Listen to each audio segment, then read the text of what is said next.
Bonjour, ici Patrick Pierrat pour Info Bref Affaires. Voici l'essentiel des nouvelles économiques, financières et technologiques à connaître ce lundi 17 avril.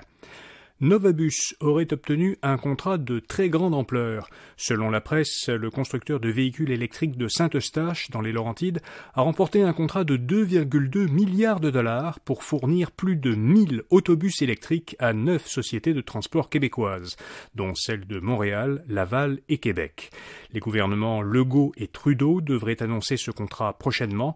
Novabus, qui est une filiale québécoise du groupe suédois Volvo, produirait et assemblerait 1230 autobus dans son usine de Saint-Eustache. L'usine d'Olimel à Valley Junction, dans la Beauce, va, elle, cesser progressivement ses activités. La fermeture s'étalera sur 8 mois et entraînera près de 1000 pertes d'emplois. Parmi les causes de cette fermeture, Olimel évoque la pénurie de main-d'œuvre et le coût nécessaire pour moderniser les installations.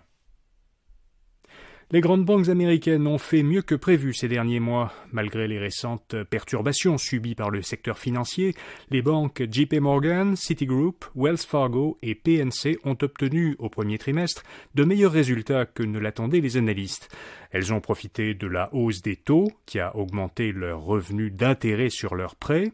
Elles ont aussi bénéficié de l'afflux d'épargnants qui, à cause des problèmes rencontrés par plusieurs petites banques, sont devenus craintifs et ont préféré déposer leurs avoirs dans une grande banque.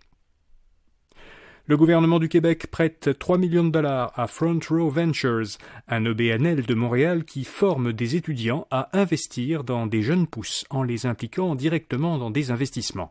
Le prêt du gouvernement alimente un fonds qui devrait par la suite totaliser 5 millions de dollars. Ce fonds doit permettre à Front Row de faire des investissements initiaux compris entre 25 et 50 000 dollars dans une cinquantaine d'entreprises technologiques en phase d'amorçage, dont un certain nombre d'entreprises québécoises.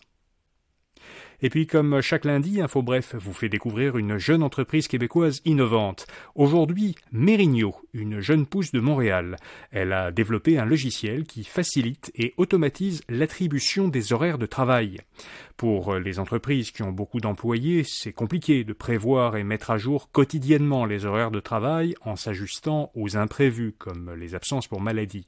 C'est encore plus complexe à cause de la pénurie de main-d'œuvre, parce que les employés quittent plus facilement un emploi dont les horaires sont trop contraignants.